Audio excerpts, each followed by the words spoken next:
Hello everyone, आज है 16 अगस्त और आज इस वीडियो में हम बात करने जा रहे हैं आईआरबी इंफ्रा के बारे में। 62 रुपीज़ का शेयर है, आधे % की तेज़ी यहाँ पर देखने को मिली है। एक महीने में ग्राफ देखोगे तो लगातार गिरावट वाला ही है। 71 रुपीज़ से लगातार गिरा था, 60 रुपये पर गया था, तेज़ी दिखाई, वापस से अभी देखो तो अभी कुछ दिनों से 4 ट्रेडिंग सेशन से लगातार ये इसी रेंज में अटका हुआ है। एक साल में अगर आप देखोगे तो हालांकि एक साल में पैसा खूब बना कर दिया है। 145% का ग्रोथ है। 25 रुपये का शेयर था, 75 का भी लेवल देख चुका है ये। बाद में बड़े करेक्शन से गुजरा, तेज़ी आई, फिर वापस से भी करेक्शन यहाँ पर देखने को मिल रहा है।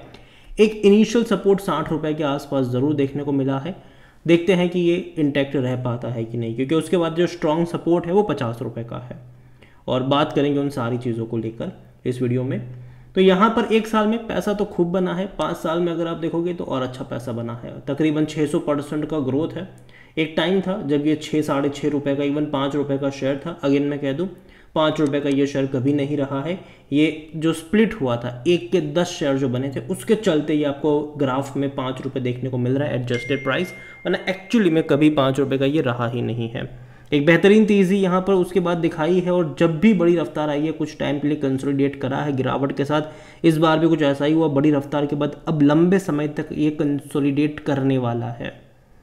50 से 70 रुपये की रेंज में लंबे समय तक अब ये कंसोलिडेट करेगा, ऐसा मेरा मानना है।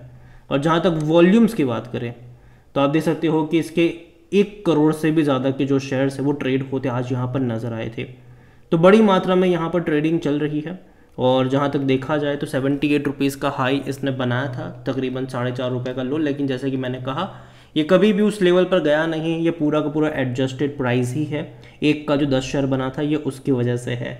मार्केट कैप इसका तकरीबन 38,000 करोड़ के आसपास देखने को मिल रहा है। कंपनी को लेकर अगर बात करने की कोशिश करें तो according to Moneycontrol user 100% लोग कह रहे हैं खरीदारी करो। मुझे लगता है कि खरीदारी के लिए शायद थोड़ा सा वेट करना चाहिए, लेकिन हाँ, बिकवाली करने की मेरी राय यहाँ पर बिल्कुल भी नहीं है। और जहाँ तक बात करें इसको लेकर तो यहाँ पर जो डिविडेंड पे कर रहा है, इस साल अच्छा पे करा है। 3 बार पे करा इसने डिविडेंड, अगर आप देखोगे तो।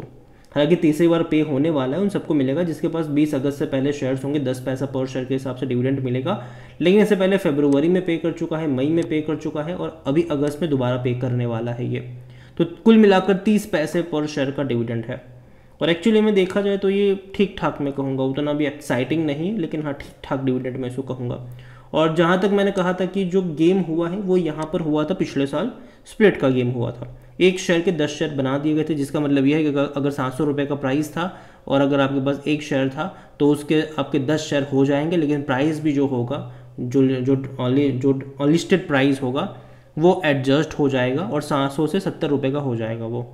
तो वो यही हाल है। अभी अगर आप इसका प्राइस 62 रुपीज़ देख रहे हो तो एक्चुअली में 620 आप मान के चलो, ठीक है, कि वो वाला प्राइस आपको यहाँ पर मान के चलो। और अच्छी बात है, देखो कोई बुरी चीज़ नहीं है। कोई कंपनी स्प्लिट हो बोनस देती है, अच्छी बात है, ये अच्छी कंपनी मानी जाती है उसको। ये चीज़ हम इन्फोसिस, विप्रो में देख चुके हैं, TCS में देख चुके हैं। तो यहाँ पर भी अच्छी बात है, कंपनी अच्छा खासा बोनस दे रही है। लेकिन यहाँ पर प्रॉब्लम कुछ और है। अगर आप यहाँ पर नज़र करोगे, इसका वैल्यूएशन जो है, जो कि महंगा है, 61 का इसका पी रेशियो है। सेक्टर पी 50 के करीब का है, मतलब महंगा है ये। अगर एग्जिस्टिंग लेवल से कम अगर ये 10-15% का करेक्शन दिखाएगा, तब जाके इसका जो वैल्यूएशन होगा वो थोड़ा सा सस्ती वाली कैटेगरी में चला जाएगा, इवन एवरेज वाली, नॉर्मल वाली कैटेगरी में चला जाएगा। यहाँ पर 67% एनालिस्ट कहते हैं खरीदारी करो। फिनेंशियल्स अगर हम देखें तो देखो क्यों महंगा है ये, क्योंकि नंबर्स अगर आप देख रहे हो, लास्ट क्वार्टर के नंबर बहुत ज़्यादा ख़राब आए थे इस बार जून के, तो तेज़ी नहीं आई थी।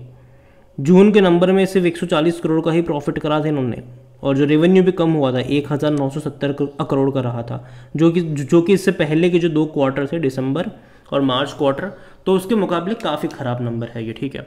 हालांकि उससे पहले के क्वार्टरों से अगर आप कंपेयर करोगे, ठीक है, जो सितंबर क्वार्टर रहा या फिर उससे पहले का जून क्वार्टर है, उसके मुकाबले ग्रोथ ज़रूर आपको देखने को मिलेगा। लेकिन फिर भी ये कोई अच्छा ग्रोथ नहीं है। यहाँ पर जाहिर सी बात है, इनके अच्छे खासे प्रॉफिट्स और रेवेन्यू जो है वो दिखने चाहिए, और अगर वो नहीं दिखेंगे तो प्रॉब्लम यहाँ पर ज़रूर होगी। पिछले 2 क्वार्टर जो लास्ट क्वार्टर के नंबर आए वो उतने अच्छे नंबर नहीं हैं। क्वार्टर ऑन क्वार्टर ग्रोथ भी दिखना चाहिए यहाँ पर, चाहे वो रेवेन्यू वाइज हो चाहे वो प्रॉफिट वाइज हो, लेकिन यहाँ पर वो चीज़ मिसिंग रही। और शेयर होल्डिंग को लेकर देखें तो जो सबसे बड़ा कंसर्न मेरा रहने वाला है वो यही है कि बिकवाली कुछ ज़्यादा हो रही है यहाँ पर प्रमोटर और FIC तरफ से। 34.39% की प्रमोटर की होल्डिंग घट के हो गई 30.42% पर आ गए। और ऐसा भी नहीं है कि चलो प्रमोटर ने बेचा, एफआईएस ने बेचा तो चलो बाकी इंस्टीट्यूशन ने खरीदा हो ही। जो भी माल चिपकाया गया है वो रिटेल इन्वेस्टर को ही चिपकाया गया है। आप देखो म्यूचुअल फंड की 3.72% की होल्डिंग 3.56 उल्टा कम ही हुई है उनकी भी। डोमेस्टिक की 4.07 से मुश्किल से थोड़ी बहुत बढ़ी है, बहुत नाम मात्र की 4.10%। और एफआईएस यहाँ पर 47.22% से कहाँ पर आ गए, 44.47 लगातार बेच रहे हैं ये। और देखा जाए तो जो काफ़ी बड़ा वन ऑफ द ग्रुप है एफआईएस का, जो सिंट्रा है, उन्होंने बड़ी क्वांटिटी में बिकवाली करी है और आगे भी वो बिकवाली करने वाले हैं। हालांकि लॉक इन टाइम जरूर लगा है 6 महीने का, उनमें से 2 महीने तो ख़त्म हो चुके हैं और 4 महीने बचे हैं।